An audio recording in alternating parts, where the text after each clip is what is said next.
TAKEU is sponsored by Domino's Pizza of Pembroke. Domino's of Pembroke, 412 West 3rd Street, Pembroke, North Carolina. 910-521-2223. Thank you, Domino's of Pembroke.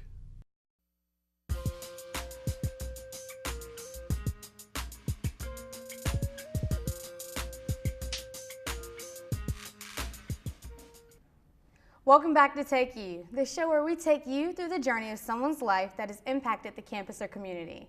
With it being Black History Month, we will be doing a magic series where we highlight some of the greater achievements of African American men and women within the area. Today I'll be speaking with a man who has quite a bit of knowledge on African American history, not to mention the history of hip hop as well. Let's welcome Dr. David Walton. Thanks for coming today. Oh, my pleasure. Thank you for having me. All right, so let's give the audience an opportunity to get to know who you are. So just tell us what you teach here at the university. Awesome. I teach history. I teach African American history and African history, but I also get to introduce new courses. So I introduced the course, the history of hip hop, for example. All right, so I don't think many people know this, but aren't you the first African American to teach here at the university, at least for history courses? I am the first Black person in the history department, and I'm certainly the first person by default to teach Black history here at UNCP. And how does that make you feel? It makes me feel happy, not necessarily proud of my personal achievement, because as a PhD I would have ended up being a professor somewhere, but I'm proud of the university that they felt a commitment to having an African American professor teach African American history here at Pembroke. What do you think that? Excuse me. What do you think that would do to a student as they're learning, with an actual Black person teaching history courses? Indeed, that's a great question. I think it will give them confidence that they can achieve. It also puts them in a position where maybe they can ask questions that they may not be comfortable asking a non-Black person teaching Black history. And also, I think it's very, very important that Black students have an opportunity to take a Black content class with a Black professor, and most students don't have that opportunity.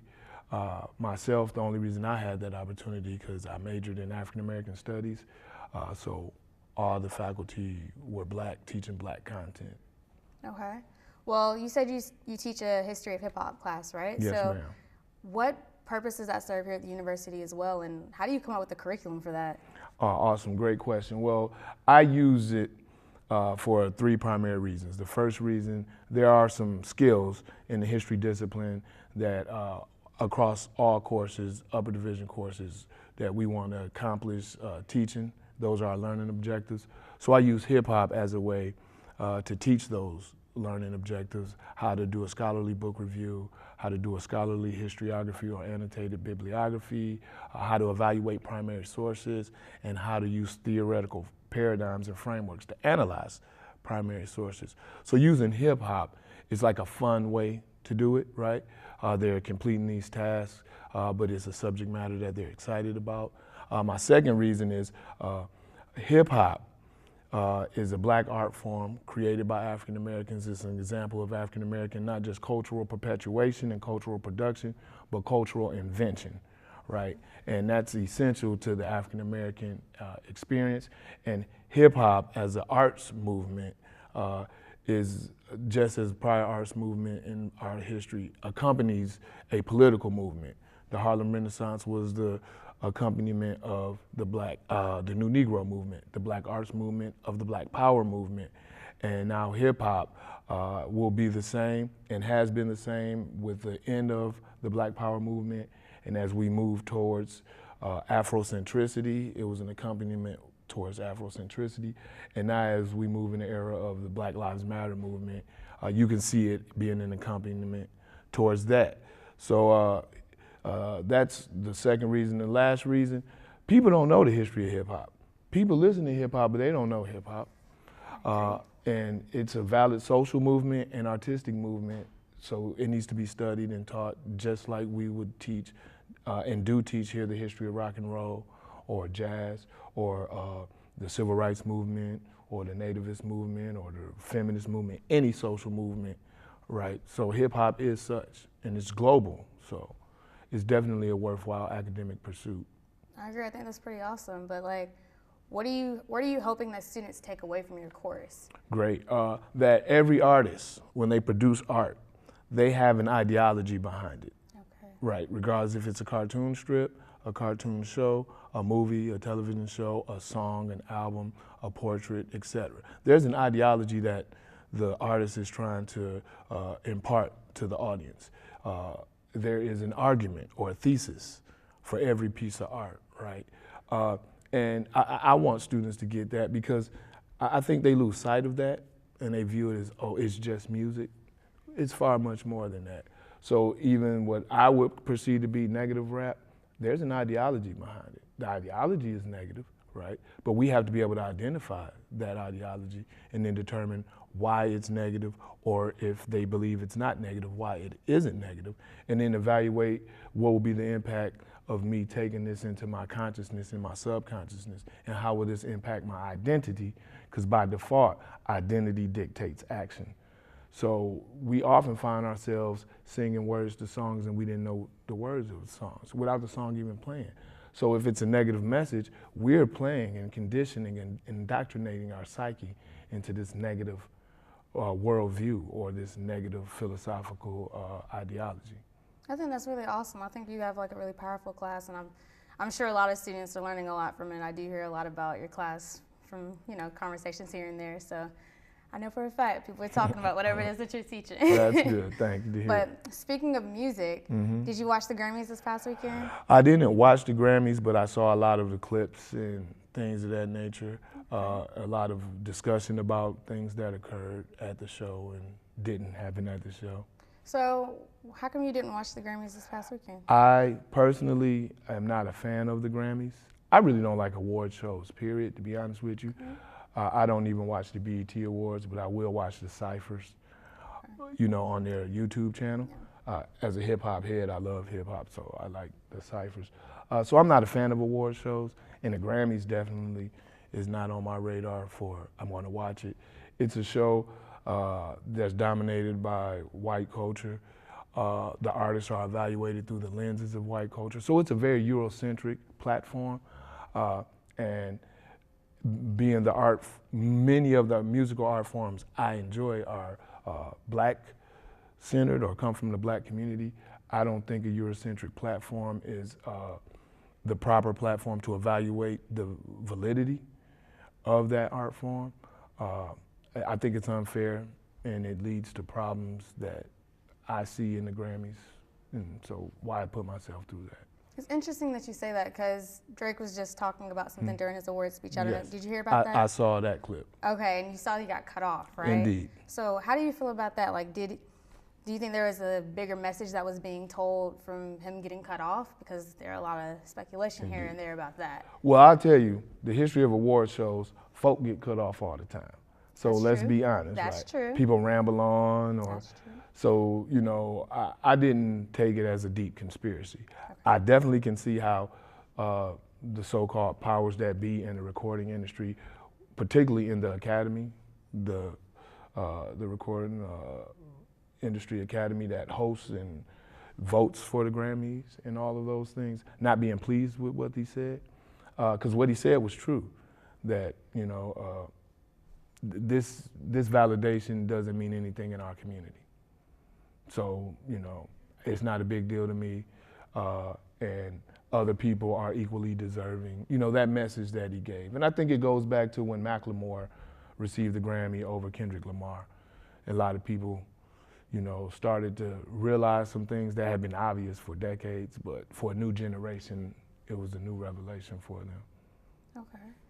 Well, speaking of performances and everything related to the Grammys, I know that there was a lot of speculation or a lot of talk, if you will, about J-Lo. It was terrible. She shouldn't have did it. It shouldn't have. I'm from Detroit, Michigan. All right. I'm from the shadow of Motown. A lot of Motown artists, my mom knew, they lived down the street, the Motown, not the recording house, but where they had a lot of people living at, like the Miracles and all them, was a couple doors down from where my mother grew up on the east side. So, you know, we love Motown in my family. and it wasn't done properly. It wasn't done in the spirit of Motown, her dancing and all that. None of that is Motown. If you watch Motown recordings from the past, that's not how the black women danced. They didn't have those elaborate routines. So with J-Lo, Beyonce, and people doing 2019, 2018, that's not Motown. And they didn't represent Motown. The emphasis was on singing, right? And it wasn't all this dancing and dancing. The routines were very simple steps because the emphasis was on dancing. You're doing all that dancing, you can't sing. That's why they pantomime and lip sync, those particular artists. And no disrespect to Beyonce, but she does a lot of lip syncing in her concerts. She has some songs where she sings, and then she has some that she doesn't, because the emphasis for that song and the performance is the dance. And J-Lo does the same thing. And she's not the worst singer, but she's not the greatest singer, right? When you think of J-Lo's performance, do you think of that's something what Aretha Franklin did? That's something that Martha Wells did, or that's something that Diana Ross did, or Tammy Terrell? No, not at all. Not at all, right? They stood there and they sang. As we say in the community, they sang. S-A-N-G, they sang, right? So that's why I thought it was trash and somewhat inappropriate, and I found it disrespectful, to be honest with you. Yeah, there actually was a lot of talk about that, just basically saying what you were saying. A lot of people didn't agree with it.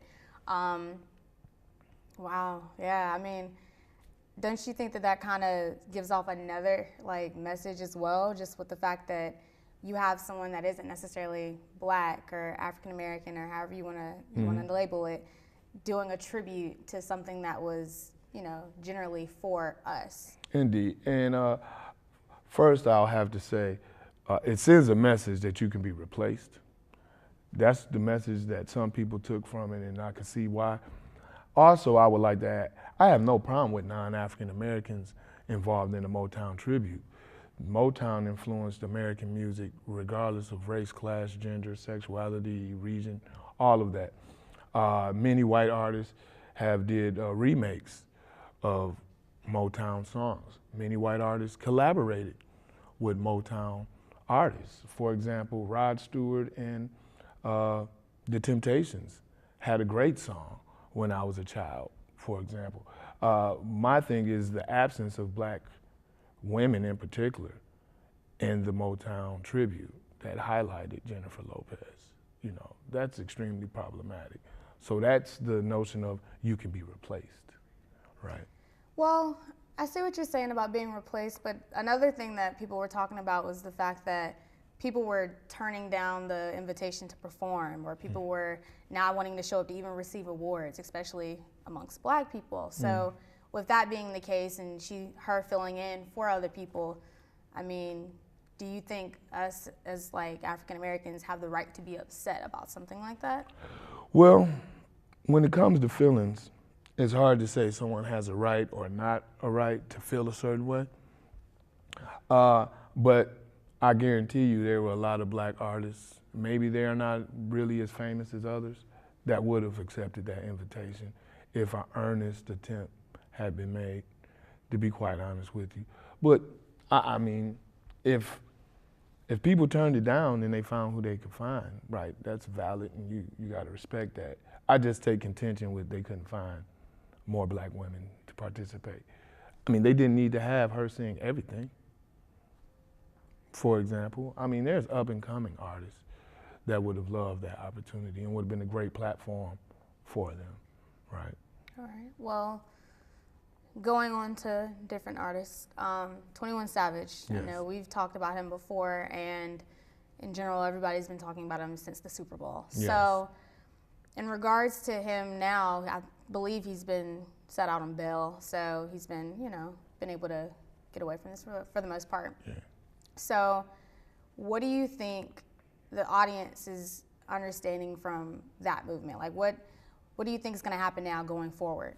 Perhaps more African American young people will not fall for the division or divisionary tactics that a particular individual who occupies a certain position in our political system has been using to pit African Americans, against immigrants, against undocumented immigrants, and against the dreamers. So hopefully a lot of young people will now see that it too impacts our community. I think African Americans, for the most part, we are very ignorant and naive to the condition and experiences of West Indian immigrants and Caribbean immigrants, for example, who are mostly black people, Central American immigrants, people from El Salvador, who mostly have African blood. They are our cousins, but we've fallen into the trap that they're an enemy and they want to take our jobs or whatever that a particular political voice is putting out there, and some people buy it hook, line, and sinker. So I'm hoping that this will make them realize that it impacts our community, because 21 Savage, he's a dreamer that would fall under the DACA. That's the quintessential definition, brought over by parents, right, as a child, right, wasn't born here, right, and so has an uncertain status, right. That's why he's in the position that he's in. So if the president hadn't, through executive order, removed some protection from the dreamers, he may not even have been arrested, and I should say detained by ICE, for example. So it highlights why African Americans need to pay more attention to immigration controversy or debate that's happening. Do you think going forward people will start to do that now? I believe so, because as a result of Meek Mill and his bail being revoked and him then going to jail, more young people paid closer attention to prison reform and the bail system and probation system and calling for reforms against that. So I certainly believe so. When I was a youngster, hip hop partly informed me about issues happening around the world. It helped me get further informed about apartheid in South Africa, for example, and many in my generation. So I know the power that hip hop has, and I believe I'm witnessing it happen again, and in this case through 21 Savage's situation. So I can see more rappers even coming out with songs that have lyrics that even speak to that, based upon the support that many of them show, people like Cliff Harris, T.I., as y'all know him, and others, you know, speaking out on his behalf and speaking out about the situation. All right, well, speaking about lyrics, Mm-hmm. a rapper or an artist wouldn't be anything without them, right? So Indeed. how do you feel about ghostwriters now and everybody popping up with saying they have them? Some people are unashamed, some people are trying to keep that, you know, on the hush. Well, the first thing is there's a difference between a lyricist and a rapper, right? A lyricist is a rapper, but not all rappers are lyricists. Okay. And now we're in an age where rap music is primarily now pop music, and ghostwriters or writers for artists in pop music is the norm, right?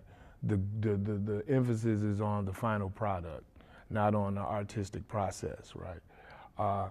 And no one can say that the finished product that Drake puts out isn't top-notch quality. But he's not a lyricist, right? And he wouldn't or shouldn't be in the conversation of lyricists. So I have no problem with ghostwriters. In fact, so many people are perpetrating a fraud in their music anyway. The image and the personage that they represent in their music, in their lyrics, isn't them anyway, right? So, so since they're presenting a false image, you know, it might be helpful to have someone who's actually lived that image that you're perpetrating help you construct your lyrics. So you can get at least some authentic insight, even if it's not coming from the face that's saying the words, but the person that wrote the words. Now, people are mad at Drake for having ghostwriters. I'm not. Lil Wayne had ghostwriters, right? Gilly the Kid came out years ago, and you can see the difference in his musical style based upon who was ghostwriting for him. Will we consider Dr. Dre a rapper? Maybe, maybe not. He had ghostwriters, Jermaine Dupri, Puff Daddy, and we can go on, right? And no one takes it away from them, but we don't view them as lyricists. So we say, yeah, they're just an entertainer. So I personally don't have a problem. Okay, so if that's the case, then with award shows that you don't necessarily care about for the most part, at least with the Grammys, and you have artists that are winning these awards for their great songs, but you have ghostwriters that are sitting in the back that are the ones who wrote that. Do you feel like they should have a separate category for them to win awards, or how do you think that should play out? They do. It's called songwriters. Okay. So it's just by happenstance that they don't get nominated for whatever reason. No, because the award is for the actual, the actual full package, for the actual finished product. Okay. And the artist who is singing and dancing and rapping the lyrics, they represent the finished product. So they're entitled to it. Would we, and then if the issue, to be honest with you, is, my issue with it is if they don't credit the ghostwriters. So now you're lying to us. Okay. You see what I'm saying? And Drake, for example, he credits the ghostwriters. They get writing credit. So they actually do get a Grammy. Okay. So when he wins that Grammy, his ghostwriters, because he credits them, so are they even really ghostwriters? But nonetheless, they get a Grammy as well. Okay. So no one's getting slighted. If they are getting slighted, they're getting slighted by the artist at the point of production, not with the output. That means the record label or the artist themselves, have shafted them, or they agreed to be shafted. I'm poor. Give me this $50,000 and I'm good. I don't need no credit, none of that, right? But those who are thinking like, no, you can keep that $50,000. In fact, give me the writing credit. So when the royalties come in, I'll get 100,000 or 200,000 instead of that quick 50,000. Well, what do you say about the younger generation now that are like listening to the music, and some people who are unaware of ghostwriters, or just in general, they're thinking that these artists are creating their own content. Like, what do you think that says about us on the receiving end? Part of it is the digitization of the music. You don't get the hard copy. So before then, you get a hard copy, cassette tape, CD, album, which is on vinyl, and you could read the liner notes. And it will have all that information there. Y'all don't receive that. Y'all, Apple, iTunes, or Spotify, or whatever platform, the Jay-Z platform, I forgot the name of it. I don't subscribe to any of that stuff. So it escapes my mind, the name of it. Tidal, yes, that's it. It just has the cover. Right. So you all don't have access to any of that information unless, I guess, you sought it out, did Google searches or whatever. So that's part of why y'all have that impression or are oblivious to this practice of ghostwriting, is because y'all don't have the liner notes where you would read the credits. Who made the beat, who played the instruments on the beat, who wrote the lyrics, who co-wrote the lyrics. All of those things are in the liner notes. All right, well, how do you think the history of hip-hop, or just how do you think hip-hop in general has changed over the years? Indeed. Well, hip-hop started out as a militant movement to bring together violent street gangs in New York to form unity. That's how hip-hop started. That's the origins of hip-hop, with cultural influences from West Indians and Caribbeans as well as African Americans. So Puerto Ricans, Jamaicans, Cuban kids, and Black American kids in New York, particularly in the Bronx, right? That's how hip hop started. It was a way to unify. It was a way to get our message out to the voiceless. It was a platform to give voice to the voiceless, the disrespected and ignored youth, in the shadow of the repression of the Black Power movement. Then it spread to things like having fun, expressing ourselves beyond just the challenges we face, but some of the joy that we had. And then it evolved into trying to create a cultural identity, right? So, and then the pressures from the broader society of mass incarceration, narcotic proliferation.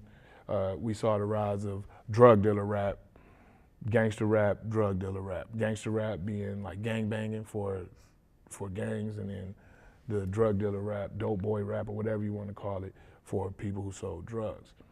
And then, so we had all that going on at the same time. And then after the assassination of Tupac and the murder of Biggie Smalls, the recording industry got a little nervous. So they started trying to suppress a lot of the more angry, violent, militant rap, and we saw the pop rap really, and people like Puff Daddy helped bring that to the scene. And now, the generation of children from the gangster rap, drug dealer rap, now your generation, you guys are listening to dope fiend rap. So they're not drug dealers anymore, they're drug users. And that is the popular genre in hip hop music right now. It was a time where they would be shunned and no one would like them because they used drugs. Outside of marijuana, for whatever reason, that was acceptable. But now rappers make songs, Molly Percocet, I'm sipping on lean, all types of opioids and all that, and it's deemed as cool. To the point where now young people who like those artists who don't use those drugs pretend like they use those drugs, right? I've seen young people on the collegiate level walking around with 2 styrofoam cups, but there's water in there. But everyone else think that they have lean in there, and that's the impression. And sometimes even act a little tipsy. Yeah. But they're sobered in the doorknob, right? Because now it's cool to be a dope fiend. And that's the most troubling thing about contemporary rap is the popularity of that. And we see how the opioid crisis is destroying our community. But the irony of it all is what a white artist, I would argue, and his crew is one of the key influences that made it popular. And that's Marshall Mathers and D12 from Detroit, Michigan. They came out with songs about being dope fiends, popping pills. Blue and yellow, purple pills was one of their songs, in fact. And this was obviously in the early 2000s, right? So almost 20 years ago. All right. Well, I wish I could ask you so many more questions. I have a lot of them I want to get out, but looks like we've run out of time. I would like to thank Dr. Walton again for his insight on the world of hip hop. Stay tuned for our next episode in this Black History series. And thank you to Domino's for sponsoring this program. Until next time, I'm Alexis Clinton, and that's a take.